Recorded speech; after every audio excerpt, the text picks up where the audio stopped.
من بشیر بلوچ میں مروچی کے مراکش حاصل مہمان اسلامی جمہوریہ پاکستان ہے مدن وزیر بزا کے وزیر اعظم واجہ سید یوسف رضا گیلانی بیا آئی گما گپو حال کنے پاکستان سیاسی معاشی صورتحال و جاورہ بابتا ہوشی عبید اے دھماگا کے سیاسی چستیرے بہ گئیں آہانی سرا واجہ لیکا و فکرہ چاری کہ چی گوشی سر ہم آپ کو سب سے پہلے آپ کی مشکور اور ممنون ہے کہ آپ نے ہمیں ٹائم دیا اور امید رکھتے ہیں کہ آپ کے اس انٹرویو سے بلوچستان میں ایک بہتر حالات اور بہتر پوزیشن آئے گی سامنے. سب سے پہلے ہم یہ پوچھتے ہیں کہ آپ ایک مضبوط وزیر اعظم کی حیثیت سے پاکستان کی نازک صورتحال کو کیسے دیکھ رہے ہیں؟ دیکھیں، بطور وزیر اعظم کی حیثیت سے میں یہ دیکھ رہا ہوں کہ پاکستان کو دو قسم کے چیلنجز ہیں، ایک معاشی اور ایک وار آن ٹیررزم اور یعنی لا اینڈ آرڈر، اور دونوں کو میں برابری کی سطح پہ دیکھتا ہوں کہ ان کا ہمیں اب اولیت دینی چاہیے ان دو ایشوز پہ، اور ہم خوش ہیں کہ ہماری ٹوٹل لیڈرشپ جو ملک کی ہے وہ ایک ہو چکی ہے آن وار آن ٹیررزم پہ، کہ وہ دہشت گردی کے خلاف ہے، اور دہشت گردی ہی مسئلہ ہے، اور انشاءاللہ جیسے ہی دہشت گردی پہ کنٹرول ہوگا اکانومی جو ہے وہ پک اپ ہونا شروع ہو جائے گی. تو اس لیے مجھے یہ ایشوز دو جو ہیں ان کو میں تو یہ جو ٹیررسٹ کاؤنٹر پالیسیز ہیں ان کے حوالے سے یہ کہ انتہا پسندی اور اکثریت پسندی نے ہمارے سماج کو بری طرح متاثر کیا ہے. اس ضمن میں مکالمے اور ڈائلاگز کو فروغ دینے کے لیے کیا حکمت عملی اور کیا ہر پالیسیز اپنائی ہیں آپ کے؟ دیکھیں، اس پہ سب سے بڑا رول آپ کا ہے، میڈیا کا. اگر میڈیا پازیٹیو رول ادا کرے اور ان دہشت گردوں کو ہیرو نہ بنائے تو میں سمجھتا ہوں کہ ان کو کہیں بھی سپورٹ نہیں ملے گی. اور اس وقت قوم جب متفق ہے اور متحد ہے تو اس لیے میں نہیں سمجھتا کہ ان کو کوئی کسی قسم سے سپورٹ ملے گی. بہتر حکمت عملی کا یہ ہے کہ ہماری جتنی بھی لا انفورسمنٹ ایجنسیز ہیں اور ان کو کلیکٹیولی ہم وہ کام کر رہے ہیں، اور ایکسچینج آف انفارمیشن صوبوں کو بھی ہم دے رہے ہیں، صوبوں کی بھی رہنمائی کر رہے ہیں، اور جو ہماری ایک انفارمیشن ہے شیئرنگ جو ہے وہ بھی ہم ان کے ساتھ کر رہے ہیں اور اس کو افیکٹولی کنٹرول کر رہے ہیں. تو میں عوام سے بھی یہی توقع کروں گا کہ وہ بھی اس جو ایک لعنت ہے یہ اس کو ختم کرنے کے لیے بھرپور حکومت کا تعاون کریں. آپ نے جس طرح کہا ایک ٹیررزم کا معاملہ ہے جو ہمیں درپیش ہے مسائل میں، اور دوسرا مسئلہ معاشی ہے. معاشی حوالوں سے کچھ ہمیں ہمارے ملک کے حوالے سے جو RGST کا معاملہ آ رہا ہے سامنے، اس میں آپ کے اتحادی جماعتوں کا بھی کچھ کنسرنس ہیں، ان کو اس معاملے کو آگے بڑھانے کے لیے کیا حکمت عملی اور کیا اقدامات کیے جا رہے ہیں؟ دیکھیں، جہاں تک ریفارمڈ GST ہے یہ کوئی نیا ٹیکس نہیں ہے، یہ پہلے سے ہے. تو اس کے لیے ہم مذاکرات آپ دیکھ رہے ہوں گے کہ معاشی صورتحال کو کنٹرول کرنے کے لیے جو اکنامک چیلنجز ہیں پاکستان کو، ہم تمام پولیٹیکل پارٹیز کے ساتھ بات کر رہے ہیں باشمول مسلم لیگ نواز، اور ہم ان کے ساتھ مذاکرات کر رہے ہیں، اور ہم دیکھنا چاہ رہے ہیں کہ وہ ہمیں رہنمائی کریں کہ اگر ہم RGST نہ لگائیں تو اس کا متبادل کیا ہو سکتا ہے، تاکہ ملک کو جب تک آپ ٹیکس بیس کو براڈ نہیں کریں گے اور ٹیکس نیٹ ورک میں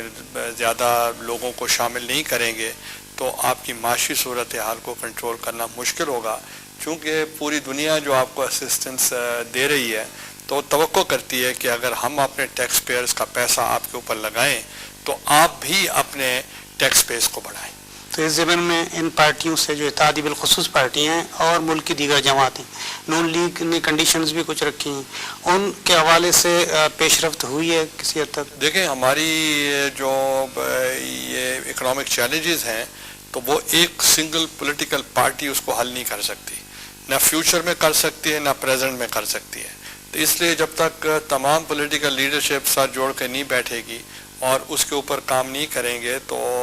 اس کو مسئلے کو حل نہیں کیا جا سکتا. تو لہٰذا اس وجہ سے ہم تمام سیاسی قوتوں کے ساتھ بات کر رہے ہیں تاکہ وہ وے فارورڈ ہمیں بتائیں کہ کس قسم کے معاشی صورتحال کو بہتر بنانے کے لیے ان کے پاس کون سی مثبت تجاویز ہیں. جس طرح ابھی آپ نے فرمایا کہ ملک میں جتنی بھی قوتیں ہیں وہ اس بات پر متفق ہیں کہ جو چیلنجز ہیں ان کو متفقہ طور پر نمٹا جائے، اور آج کل یہ بات بھی بازگشت کر رہی ہے چونکہ آپ نے بارہا اس بات کو کہا ہے کہ جو یہاں کے جتنے بھی کمپوننٹس ہیں اسٹیٹس کے وہ سارے جمہوریت کو پروان چڑھانے کے کوشش میں لگے ہیں، لیکن آپ بازگشت یہ چل رہی ہے کہ مڈ ٹرم الیکشن کا، تو اس کو کس طرح دیکھتے ہیں کہ یہ بات؟ دیکھیں وہ آپ بھول جائیں مڈ ٹرم الیکشنز یہ ملک متحمل نہیں ہو سکتا. ایک طرف سے آپ کا گلوبل ریسیشن ہے، دوسری طرف سے آپ کے پاس الیکٹریسٹی شارٹیجز ہیں، تیسری طرف سے آپ کے پاس فلڈز ہیں، چوتھے نمبر پہ آپ یہ دیکھیں وار آن ٹیررزم ہے، اور بلدیاتی الیکشن تو آپ کرا نہیں سکتے، تو آپ جنرل الیکشنز کی کیا باتیں کر رہے ہیں؟ تو they are all playing to the gallery. Balochistan کے حوالے سے یہ ہے کہ گوادر پورٹ، NFC ایوارڈ اور اللہ آپ کا بھلا کرے آغاز حقوق بلوچستان پیکیج، ان تمام معاملات کو ہم دیکھتے ہیں کہ حکومت نے ایک حد تک اپنے اقدامات شروع کیے تھے لیکن وہ مؤثر طور پر وہاں پر رائج نہیں ہو سکے. اور دوسری بات یہ کہ بلوچستان میں لا اینڈ آرڈر کا جو سچویشن ہے وہ روز بروز بدتر ہوتا جا رہا ہے. آپ سمجھتے ہیں کہ ان تمام اقدامات کا اثر بلوچستان میں پڑے گا؟ دیکھیں لازمی ہے کہ بلوچستان از اے پارٹ آف پاکستان، اور جو ایک ملک کے اوپر جو بھی مسائل ہیں اس کا جو افیکٹ ہے وہ سارے صوبوں پہ پڑ رہا ہے. اور اس کی جو میں بتاتا ہوں آغاز حقوق بلوچستان، ہم نے یہ نہیں کہا کہ ہم نے تمام حقوق مکمل کر لیے، ہم نے کہا آغاز کیا ہے. اور آغاز کرنے کے لیے سب سے پہلا جو ہم نے پوائنٹ کیا ہے وہ آپ کا ایک درینہ مطالبہ 63 ایئرز سے، وہ آپ کا کیا تھا؟ وہ تھا پروونشل آٹونومی، صوبائی خود مختاری.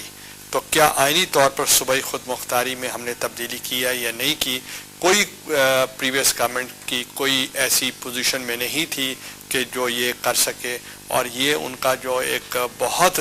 درینہ مطالبہ تھا. یہ کریڈٹ اس گورنمنٹ کو جاتا ہے کہ انہوں نے صوبائی خود مختاری جو ہے وہ چاروں صوبوں کو انشور کیا ہے. پھر NFC ایوارڈ گزشتہ 18-19 برس سے اس پہ بھی کوئی نہیں